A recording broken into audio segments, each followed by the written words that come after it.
कई बार हम लोग जब कोई खबर सुनते हैं, कोई कहानी सुनते हैं, कोई क्राइम सीन के बारे में जानते हैं, तो हम लोगों के मन में एक जो सबसे बड़ा फैक्टर सामने आता है वो ये होता है कि उस विक्टिम के प्रति एक सहानुभूति, उस पीड़िता के या पीड़ित के प्रति एक ऐसी सद्भावना जो पल भर के लिए आती है। ओहो, उसके साथ ये हो गया। और सबसे ज्यादा आक्रोश आता है उसके ऊपर जो उस कांड को किया है, जो वादी है, जो कांड करने वाला, क्राइम करने वाला व्यक्ति है। जैसे किसी ने किसी की हत्या कर दी तो उसमें जो कातिल है उसको हम ज्यादा निचोड़ते हैं या जानना चाहते हैं, क्यों किया, कैसे किया, क्या है। लेकिन इस एंगल पर कौन सोचेगा कि क्या हुआ, क्या कारण था जो वह कांड उस व्यक्ति के साथ हो गया।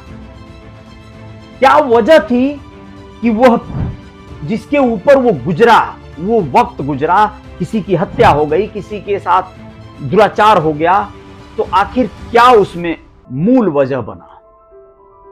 नमस्कार, अजय साहनी स्टार हूं मैं और आप लोगों को आज रियल रिपोर्टर न्यूज स्टार पे गोरखपुर की एक ताजा तरीन घटना के बारे में बताऊंगा, लेकिन उससे जुड़ा हुआ वैसी ही एक घटना जो वर्षों पहले हुई थी गोरखपुर में, और उसमें एक बेगुनाह एक महिला, एक युवती, जिसका बहुत छोटा सा एक बच्चा भी था,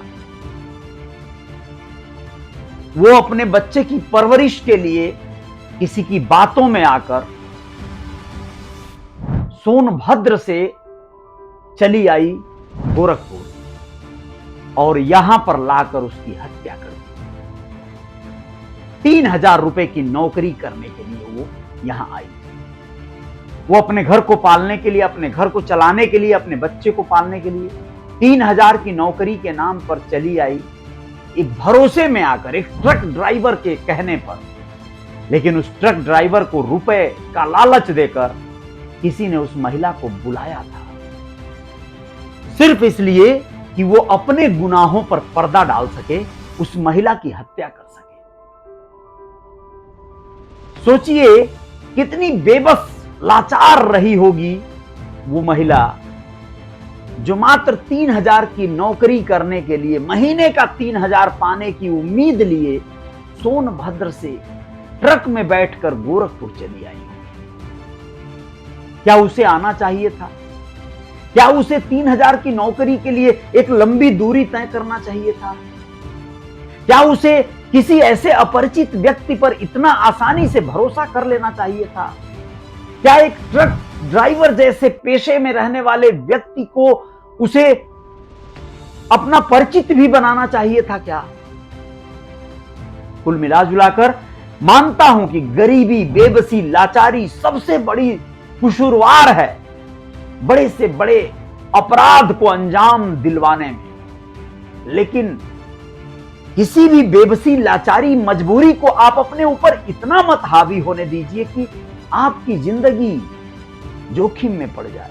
और आप ही की क्यों, आपके साथ साथ आपके परिजनों को, आपका वो बच्चा, सोचिए छोटा सा बच्चा, अब वो अपनी नानी के पास शायद जी रहा है, पल रहा है, बढ़ रहा है, लेकिन उसका बचपन एक मां के बगैर अब पलने को मजबूर हो गया ना। गोरखपुर में एक कांड हुआ है। एक 60 वर्ष के व्यक्ति, राम सुमेर जिसका नाम है, 60 वर्ष का है और उसकी पत्नी 40 वर्ष की है। आप लोगों को बता दें कि फूलमती नाम है उसका। वह 10-12 दिन पहले की यह बात है। वह अपने मायके झांसी गई थी। झांसी की रहने वाली है। ये इस व्यक्ति का दूसरा विवाह होगा या ये किसी जुगत जुगाड़ से शादी करके लाया होगा। कुल मिलाजुलाकर राम सुमेर ने पुलिस को यह तहरीर दिया था कि उसकी पत्नी गायब हो गई है, जबकि वो कहती है, बाद में बताते हैं, कि वो अपने मायके चली गई, उसकी पत्नी घर से गायब हो गई। ये तहरीर पुलिस को दिया। पुलिस ने 3 दिन में ही एक बॉडी ढूंढ लिया। जी हाँ, एक लाश मिल गई पुलिस को संयोग से। और वह जब लाश मिली तो उस लाश के पास से शराब की बोतलें, उस महिला की चप्पल और ऐसे कुछ चखना उखना जैसे आइटम भी मिले।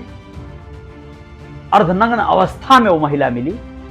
देखने से ही प्रतीत हो रहा था कि उसके साथ दुराचार किया गया है और उसके बाद उसकी हत्या की गई है। पोस्टमार्टम रिपोर्ट आया तो यह भी पता चला कि उसे गला दबा के उसको मारा गया था।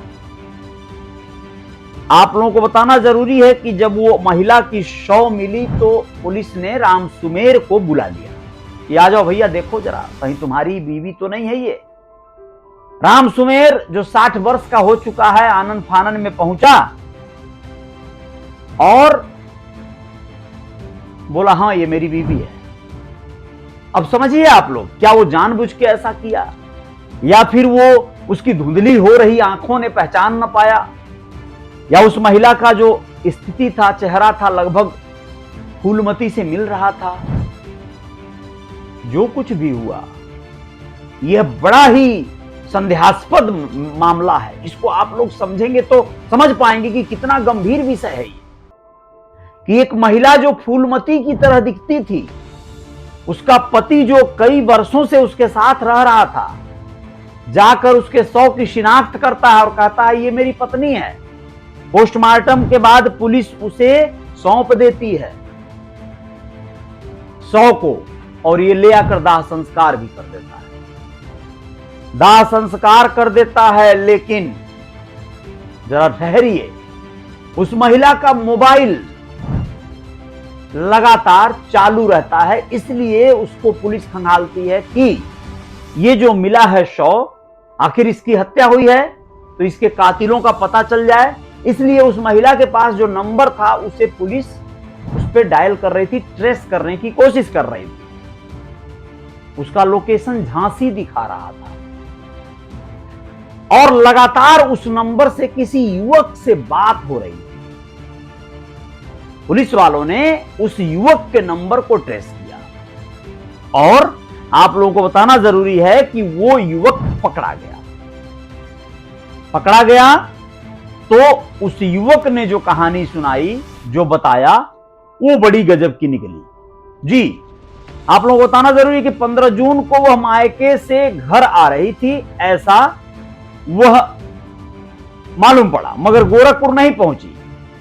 राम सुमेर कहता है कि मैंने पत्नी को काफी ढूंढा लेकिन नहीं मिली। यानी वो अपने मायके से गोरखपुर के लिए निकली थी, तब तक उसकी बात हुई थी, लेकिन वो गोरखपुर आई नहीं तो इसने जाके कंप्लेन दे दिया। 15 जून की बात है। यह कंप्लेन देने के बाद 19 जून को उरुआ बाजार में एक महिला की लाश मिल गई और लाश के पास शराब की बोतल, चप्पल और अन्य सामान मिले। कपड़े भी अस्त व्यस्त थे। लग रहा था रेप के बाद हत्या हुई है। पुलिस ने थाने बुला लिया राम सुमेर को और राम सुमेर गया और उसको अपनी पत्नी बताया और दाह संस्कार बताया ही मैंने। अब आप लोगों को बताना जरूरी है कि ये सारी चीजें हुई, लेकिन सुल्तानपुर में ये युवक मिला जिससे वो बात कर रही थी। सुल्तानपुर गोरखपुर से 200 किलोमीटर। उसने कहा कि वो फूलमती को झांसी छोड़कर आया है। इसके बाद पुलिस की टीम गोरखपुर से 600 किलोमीटर दूर झांसी पहुंची। वहां से फूलमती को बरामद कर लिया और गोरखपुर लेकर आई। आप लोगों को बताना जरूरी है कि यहां पर अब इस पूरे कॉन्सेप्ट, पूरे मामले का पड़ताल नए सिरे से शुरू हो रहा है, क्योंकि वो महिला तो मिल गई जिसकी तहरीर पर वो लाश को सौंप दिया गया था, लेकिन वो लाश किसकी थी?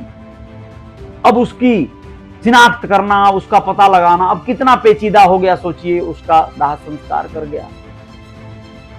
और भी कुछ बातें हो सकती हैं। फूलमती को दरअसल राम सुमेर कहीं कोई शातिराना कांड तो नहीं कर रहा, कहीं सचमुच में उसने फूलमती को ही दाह संस्कार किया हो और ये जो नई महिला मिली है यही फूलमती ना हो सकता है फूलमती को, मतलब एक अजीब सा ये पेचीदा मामला बन रहा है ना।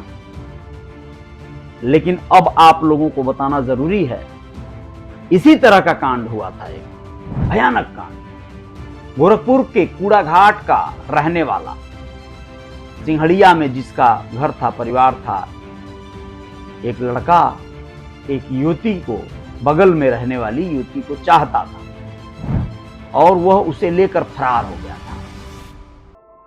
उत्तरकाशी उत्तराखंड में जाकर वह उसके साथ रह रहा था और यहां पर ऐसे ही परिवार के लोगों ने, उस युवती के परिवार के लोगों ने उसकी तहरीर थाने में दे दी लापता होने की। कुछ ही 2-4 दिन बाद पुलिस को एक शव मिला।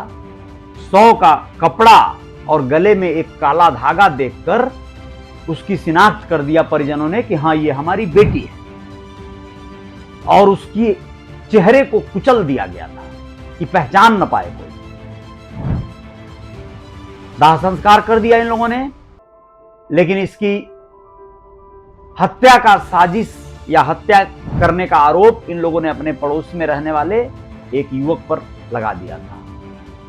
उस युवक की तलाश करती हुई पुलिस जब उत्तराखंड पहुंची तो वहां पर नजारा देखकर दंग रह गए। कुछ एक बरसों बाद मिला था वो, जी, बरसों तक साथ में रहे थे वो लोग, और वहां पर वो लड़की स्वयं पकड़ी गई, साथ में रह रहे थे लोग।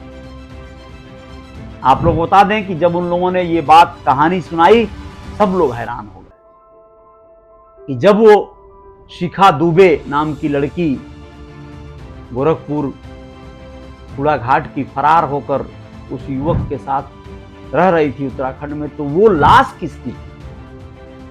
तब ये कहानी निकल कर आई जो मैंने पहले आपको सुनाया कि वो लड़का मनोज यादव नाम का, उसने अपने एक परिचित दोस्त से, जो कि सोनभद्र से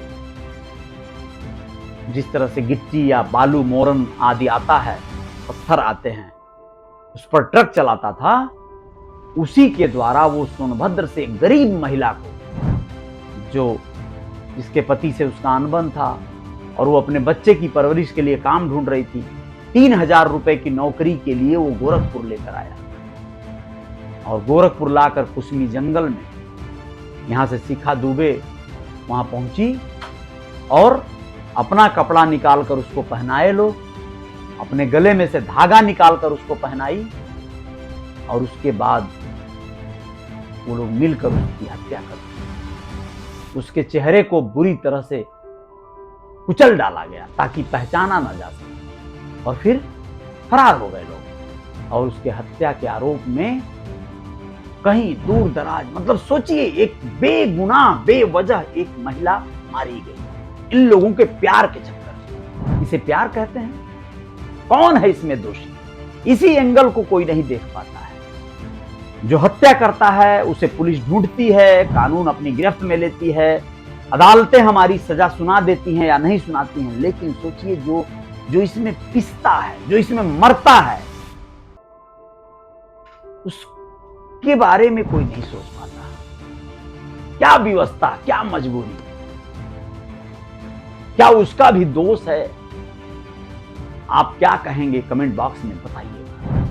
बाकी रियल रिपोर्टर न्यूज स्टार पे बने रहिएगा, आएंगे आप।